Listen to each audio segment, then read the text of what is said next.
last 8 years, but it's my first time getting a chance to speak to you all this morning, so I'm very excited for that.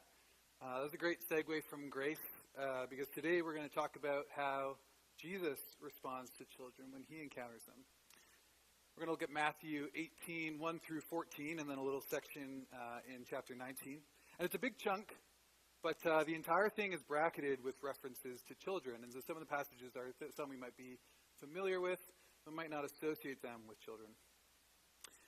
We're going to see how Jesus used some of the most severe language that he uses in all the Gospels to convey how much he cares about children. My hope is that I can convince you that you don't think about children quite the way maybe you think you do, and that this passage can push us a little more in the right direction. Disclaimer, I'm just going to use the language of fathers and sons a lot today, mostly because that's the relationship we see laid out in Matthew and that we're going to dig into. But these principles apply to mothers and daughters, but most significantly to, I think, all adults and children, because we all encounter children, regardless of where we are. And as someone who doesn't have kids myself, I still found a lot of useful things in here, so I hope that you can too. Let's open up with a word of prayer.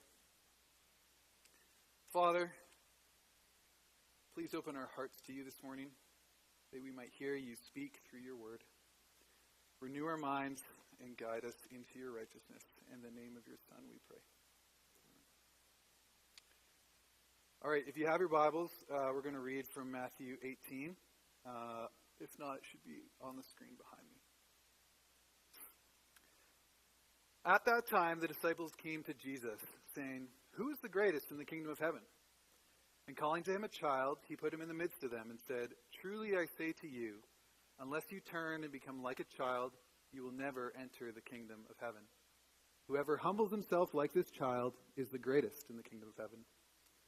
Whoever receives one such child in my name receives me, but whoever causes one of these little ones to believe, who believes in me to sin, it would be better for him to have a great millstone fastened around his neck and to be drowned in the depths of the sea. Woe to the world for temptations to sin, for it is necessary that temptations come, but woe to the one by whom temptation comes. And if your hand or foot causes you to sin, cut it off and throw it away. It is better for you to enter life crippled or lame than with 2 hands or 2 feet to be thrown into the eternal fire. And if your eye causes you to sin, tear it out and throw it away. It is better for you to enter life with 1 eye than with 2 eyes to be thrown into the hell of fire. See that you do not despise one of these little ones. For I tell you that in heaven, their angels always see the face of my Father who is in heaven. But what do you think? If a man has 100 sheep and one of them has gone astray, does he not leave the 99 on the mountain and go in search of that one that went astray? And if he finds it, truly I say to you, he rejoices over it more than over the 99 that never went astray. So it is not the will of my Father who is in heaven that one of these little ones should perish. All right. When I was looking for a passage to teach on, my wife Laura, speaking of Laura, I think her greatest fear this morning is that I stand up here and say a bunch of things that she's thought of and take credit for them all. And I think my greatest fear is that I say some things that I thought of and everyone thinks I'm just parodying Laura. Rest assured, there's probably a good mix going on. Anyway, we were looking for a passage, and we were thinking of that one with kids in Matthew where Jesus talks about them. So I'm flipping through my Bible, trying to find it, looking at all the headings. And I didn't see anything that matched what I was expecting. I was looking for something like Jesus teaches on children or that millstone passage. But the passage was actually titled, "Who is the Greatest?" And the fact that it never occurred to me that this might be the title of a passage on children helps prove my first point. We don't tend to think of them the way Jesus does. We're going to start by looking at Matthew 18, 1 to 5. If you can pull that slide back up, that'd be great. In Matthew 18, 1 to 5, we see 2 things that Jesus says very specifically. 1, we need to be like children. And 2, we need to receive children. We need to welcome them. We need to love them. And we can't ignore when Jesus in the gospel says, unless you do X, you will never enter the kingdom of heaven. He's using a lot of extreme language. And so Jesus clearly wants to convey something significant. You can describe God or Jesus in a lot of different ways, a lot of words. but casual and flippant are not some of them. He means what he says. So we must become like children to enter the kingdom of heaven. Great. What does that mean? Well, maybe Matthew gives us some hints. I would argue that Matthew actually gives us a lot of clues throughout the book. The book of Matthew Jesus almost exclusively refers to God as my Father and your Father. He also refers to himself primarily as the Son of God, and he praises Peter when Peter finally calls him the same thing. The term son is used in a lot of contexts throughout Matthew to create a likeness. We see Jesus and David, Jesus and Abraham, Jesus to God the Father, and then Jesus also compares the Pharisees to their followers by saying, "By whom do your sons cast out demons?" Matthew seems to dwell on this idea of what it is to be a son, or for our purposes today, what it is to be a child. Similarly, Matthew gives us some examples of God acting as the Father towards his Son, Jesus, demonstrating what it is to love and receive a child. So, let's look at some of these examples. First one goes back to the temptation of Jesus in chapter 4. We don't have time to go through the whole thing, but Jesus hasn't begun his ministry yet. He's gone off into the wilderness, and he's been fasting for 40 days, and the devil comes to tempt him. And interestingly, the devil, when he tempts Jesus, he starts off with this phrase, "If you are the Son of God, turn these stones into bread. If you are the Son of God, do this." He wants Jesus to prove something. But Jesus refuses to prove his sonship through his own personal power. He rejects the temptations of the devil and instead quotes Scripture and says what God has given him. So he proves his loyalty he proves his sonship instead through his loyalty to the Father. He fully trusts the Father to provide, protect, and to give power, not needing to go to another source for any of those things. The Father, seeing this, after the temptation ends and after Jesus' time in the wilderness, sends angels to minister him, giving Jesus the true provision that he needs. Our next example is both Jesus' baptism and the transfiguration. When Jesus goes to start his ministry, he's baptized by John the Baptist, and when he comes up, the heavens are opened, and God says, audibly to those around, "This is my Son, in whom I am well pleased." He repeats this phrase at the transfiguration, and he adds, "And you should listen to him." This is God showing pride in his Son and glorifying him in front of everyone else. This is God being a father. Our last example is the Garden of Gethsemane. Jesus has finished his ministry. He's had the Last Supper with his disciples, and he knows that his crucifixion is coming. He's intensely stressed. He's sweating drops of blood, and he asks his Father, "Father, if it is possible, let this cup, let this crucifixion, this path that I must walk, pass from me. But not my will, but yours be done." Jesus shows the closeness of relationship that he has with his Father to ask something so big. Yet at the same time, in the same sentence, he shows perfect submission to the Father's will. He knows that the plan that his Father has is a good one, and he knows that he will get him through it. This is the trust of a child to his father. Conversely, the Father knows that what he's asked of Jesus is extremely difficult. The path of the cross is the only way, and Jesus must walk it. So he doesn't bend when Jesus asks for another way. The Father has called Jesus to do something great, and God shows mercy. He doesn't just leave Jesus. He's not distant. He sends angels again to minister to Christ to help him finish the job. So these are some of the examples that Matthew gives us of what it is to be a child and what it is to be a father. And so we go back to the initial point. What are children like? We have three things. First of all, children are like their father. They're one with, or they're unified with their father. Number two, children trust their father. They know that his plan is good, regardless of how it seems. And children submit to their father's will. They act in accordance with his plan. Now, what is it to love and receive children? Well, if we look at the father's example, fathers express their pleasure in their children, and they do it publicly. Fathers call their children to great things, and fathers help their children through the trials that they ask of them. They give them the tools to finish the job. This is the first chunk. This is what we must do.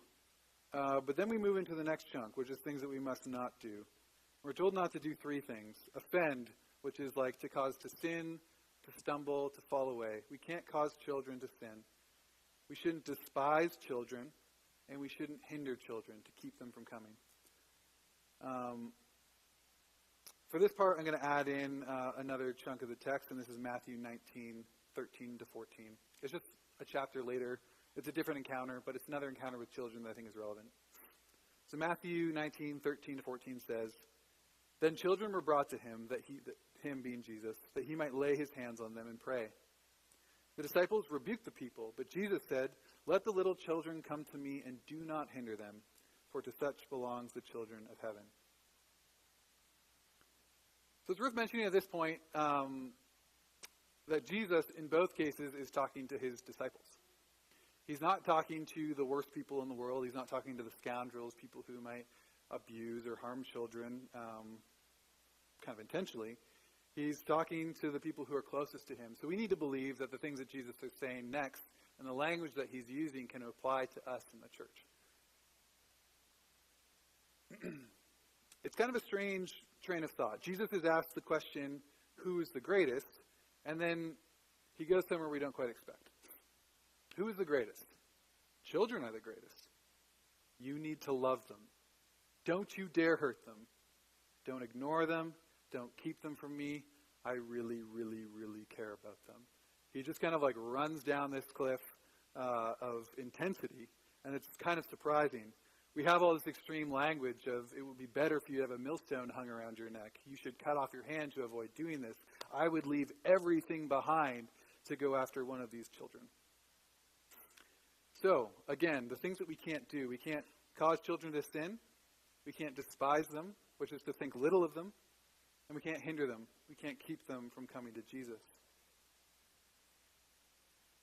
We should look at the cultural context, because I think this comes up a lot. I think it's common to hear that in those days, when this was a radical thing for Jesus to say, because they didn't think very much of children. And that's true in a sense, but I think this statement comes along with the assumption that today we really do value children. And of course we do, to an extent, but I think there's ways that there's some evidence that we're going to go through that shows that maybe we don't think about children quite the way we think we do, and that there's some issues in our world that maybe pervade the church just a little bit. So a couple interesting stats. I don't know if you've heard about the birth rate decline, or the fertility crisis as it's called, but in the Western world, we really aren't having many kids. Replacement rate would be considered 2.1 children per woman, and most of the Western world is right around the 1 mark. So with that in mind, these are some specific examples. But in Italy, not counting immigration, but just if you counted the population of Italy today without immigration, the population would be cut in half in 40 years.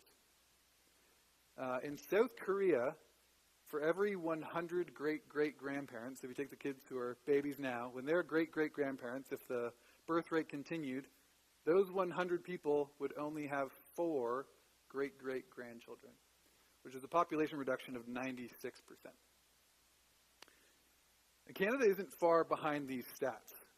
If you can pull up the slide with the chart on it, we might tend to think that these things happen from the sexual revolution or from urbanization, things getting crowded, or just like current sociological factors. But this shows that this is a trend that actually started in the year 1800 in the United States. We had a little blip around the baby boom, and then it kind of went back to the status quo. So there's something, all this to say, we have laws about abortion or even post-birth abortion that are being pushed now in our country. All this to say is that we're not living in a time that particularly values children. And I think this might show up in some of the ways that we treat them. So we should be careful when we assume that when Jesus is talking to these people, it's because they had a problem and that we don't. So, again, there are lots of ways that we can put stumbling blocks in front of children, cause them to sin, that are really horrible, awful things to do. I'm not going to dive into those, and I'm going to talk to some of the things that we might encounter on a little more day-to-day basis. So let's look first at stumbling blocks that we can put in front of children. Some stories. I grew up with a girl who was allowed to eat nothing. genuinely nothing but Kraft dinner and hot dogs. She would also drink chocolate milk, but that was about it. And it didn't seem like that, kind of a phase. Didn't seem like that big of a deal when she was 6. But this continued on into her 20s. And now she deals with severe malnutrition. I think her appetite is a little bigger than that now, but she's still quite picky. Deals with a lot of issues. It makes every social encounter she has very difficult. And it's created this idol of self and comfort that she has to try and overcome. A problem that might have been easy to deal with as a child is now a huge burden for her in her adulthood. Another one is someone who, as a child, had really no checks on screen time. Was able to spend as much time as she wanted in front of the computer or TV. And now, as an adult, faces similar things. Has trouble just accomplishing normal tasks. Puts everything off, procrastinates. Hard to motivate themselves to do good work for the kingdom. Can't find a spouse, crippling self-doubt. All those things. And I think, I would guess, based on my conversations with people my age, is that there's probably at least one thing on that list of things that we can relate to at least a little bit. These things that as children either we didn't deal with or we weren't helped through that have created stumbling blocks for us in our pursuit of holiness as we move forward. And going back to the screen time thing in particular, I think we might feel like, well, our kids have these content blockers or we have time limits. There's a really excellent survey that was done. It was called Parenting Faith Formation of Children in the Home by Rick Heemstra and Lindsay Calloway. And it was very thorough. It talked about lots of things other than just screen time. But this is one of the things they talked about is that in some ways time limits don't necessarily, aren't sufficient in order to actually control the volume of things that come in. So here's the quote. The scale and content and the vectors that deliver it being online content simply overwhelm the parent's ability to adequately supervise it. This is one of the most urgent and important problems facing parents and the church as they consider the faith formation of children. How do you form their faith when you cannot even participate in the conversations that are forming them? The point he's making is that the amount of TikTok that you can consume in half an hour completely overwhelms you having a conversation with your child about what are you thinking about, what are you talking about. They're having conversations that are forming who they are at a rate that we can't keep up with. And so this is one of the things that we need to be really aware when we consider whether or not we're putting stumbling blocks in front of children. The bottom line here is that allowing a child to make decisions with lifelong implications that they can't possibly understand can potentially be putting a huge stumbling block in their path. So what are some ways that we despise children? Remember, despise is talking about thinking little of or making them insignificant. Some of the things we might do is voice our displeasure in front of them. Phrases like, and again, this one isn't so much about what we think, but what we're communicating to them. And phrases like, during the summer, I can't wait for school to start again, or someone who's not a parent, I don't really like kids. These are phrases that might seem innocent at the time, but it's hard to, you need to understand how that might come across to a kid. We may tell them that they love them, or that we love them, but they might only hear, I don't want to be around you. I still remember one of the first conversations my wife and I had with Grace Sheenbein when she came over when we first showed up here. We were talking about working with the youth, and she said, we have this phrase that you don't need to like them, you just need to love them. And I was like, yeah. And she's like, I don't think that's true. I think you do need to like them. And I wasn't really sure what I thought about that at the time because that felt hard. But the more I've chewed on that over 8 years, the more I've found Grace to be very right. To think that Jesus just okay, fine, I love you. I'll give you what you need, but I don't really like you, doesn't really match up. And for you as a child to feel like your parents never really liked you. Sure, they gave you food and they put a roof over your head and aren't you satisfied? In order to receive children, to love them, to welcome them, we need to delight in them. And that's what we see with the Father and Jesus, and so that's what we need to make sure we're offering for our children. Another thing we can do is set low expectations for them. Phrases like, boys at this age can't pay attention or sit still. Or teenage girls are just crazy. These things come from a root of truth, but they're not the end, right? There's a reason why we tend towards those statements, but when kids hear those things, we're communicating both to them and to ourselves that the bar for them is here. History is full of young men and young women who've done incredible things, and we should instead point our children to those examples to raise them up, rather than setting the bar low. We can despise them. We can make them seem little when we say that this is all you're capable of. Another thing we can do is not consider them as full spiritual beings. What I mean by this is that we don't take their sins seriously. That's not to say that we fail to discipline them. Normally, if you see one kid hit another kid, you'll tell them to stop. But we don't necessarily recognize the source that that's coming from. Phrases like, they don't understand what they're doing, or it's just a phase, can minimize the spiritual implications, the spiritual reality that's going on in that child's heart that caused them to lie or to steal or to hit.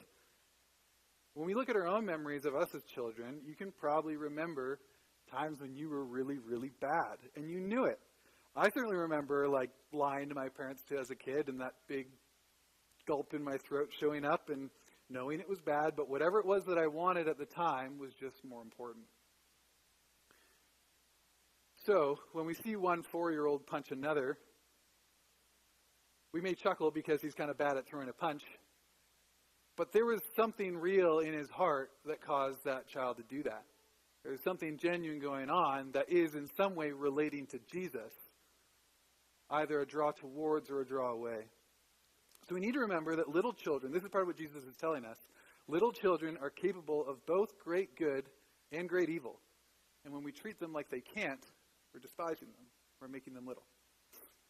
And that's not how Jesus thinks of them. Now we talk about hindering, ways in which we keep children from coming to Jesus. And I think one of the most dangerous ways that we can do this in the church is by failing to live out the principles that we teach them. Kids have a knack for seeing through what you say to see what it is that you're doing. And they're not necessarily doing this intentionally. They're just still forming reality, if that makes sense. When you say this, this happens, that's reality. And so if we say to them that God is the most important thing in our lives, but then they look around at everybody else and they think we're pretty much the same as everybody else who doesn't say that, then one of two things could happen. They might see the disparity between what you say and what you do and think that you're a hypocrite, but they also might believe that no significant difference is actually what results from God being the most important thing. Those two things may fuse together in their mind and think, this is it. This is what Christianity is. This is God being the most important thing. It's just not different. And so in either case, the disparity between our words and our actions can create this barrier from actually coming close to Christ. As we build reality for them, and if we don't model it for them correctly, we're teaching them the wrong thing about who God is, and we create a barrier for them. All right. That's the stuff. Now we get into our application, the proverbial so what. Second disclaimer. I want to be clear as I talk about this stuff that there is no law. Paul is so explicit in Romans about this that it's almost annoying. We really want to be able to draw clear lines and say, do this and don't do this. But that's not Jesus' way. That said, with the freedom that he offers, we want to be sure that we choose the path of righteousness, because we can still say definitively that there is a path of righteousness. But it's only the Holy Spirit that can show you the way. So as I give examples through this section, I'm not making sweeping judgments about these things, and neither should you. But we should strive to find the path of righteousness. Wisdom shows us that the trap often lies in the common, everyday parts of life. We don't need to be told that these unusual, crazy things are unwise, but it can be hard to see our own stumbling blocks. So we talked about a bunch of things. Ways that we can put stumbling blocks, despise, and hinder children. So what do we do about it? If we go back to the text, it really points to our own pursuit of holiness, or lack thereof, as the way that we impact the children around us. We have this transition in the text, like, if you do this to a child, this should happen. Woe to temptations, they're going to come, but woe to the person by whom they come. And then finally, you. If your hand causes you to stumble, cut it off. It's this it almost doesn't feel like it makes sense. Why is he suddenly talking to you in your own stumbling? But I think we follow the language. We realize that what we do, our own pursuit of holiness, really is the way we are going to impact those around us, specifically children. We must be ruthless in eliminating sin from our lives, or it's going to have terrible effects on those around us, specifically the most impressionable. So this passage is a bit tough. What do we do with cutting off limbs, gouging out eyes, throwing people in the sea? It's a bit weird. But again, Jesus isn't a flippant guy. So when he says stuff like this, we don't want to write it off. We want to take him at his word and believe that he means that this is really serious. The act of cutting off your own hand is not to say that your hand is evil. It is that your hand caused you to do evil, and that it is a good thing that's doing bad. It's saying that even good things are worth giving up for the sake of your holiness, and in this case, for the sake of the children you encounter and their holiness. So we don't need to say that screens are evil in order to think that we might need to throw them away.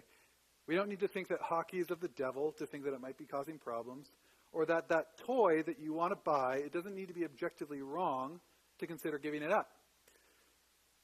When those good things become stumbling block for us or for children, we need to be ready to cut them off. We need to be ready to leave every good thing behind, all 99 of them, in order to chase after that one lost sheep. Because, as Jesus says, it would be better if a millstone were tied around your neck and you were cast into the depths of the sea than for you to cause one of these little ones to sin.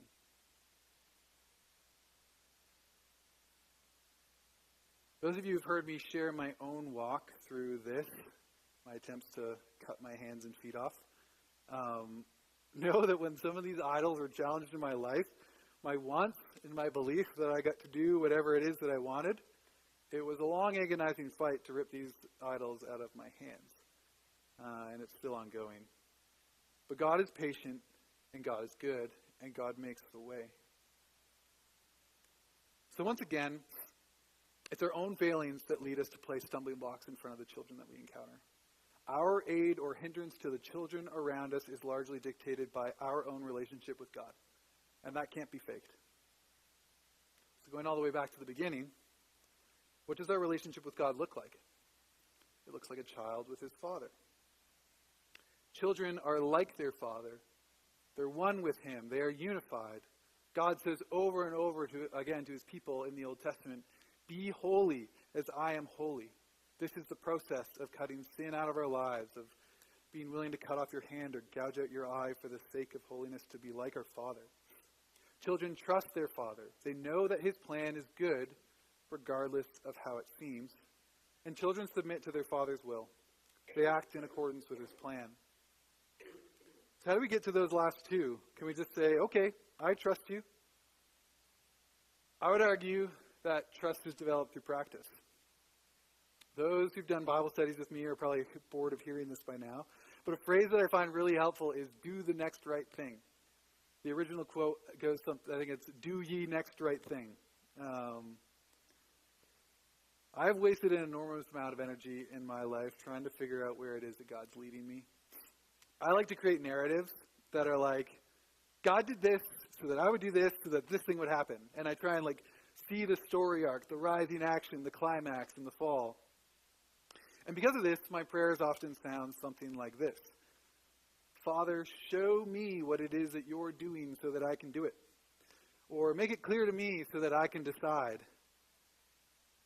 These sorts of prayers come with the assumption that if only I knew what it was that God was up to, I could just make it happen myself. The thing that I'm asking for God is for knowledge. Like Adam and Eve, they go to the tree for knowledge. I don't want his help. And it's very likely not the case that if I knew what God was up to, that I would just happily skip along through his plan. I think if God would reveal all his plans for me in my life, I would probably be a lot more like Jonah and hop on a boat and go the other way. But if instead of worrying about the future, I stopped and just took 2 seconds to think about what is the next obvious step of obedience in front of me, the answer is usually pretty clear. Although I usually can't see where that step is going to take me, when I take it, I find that my foot lands on solid ground. And by repeating this over and over, the act of groping through the dark can become as natural as strolling along a well-laid path.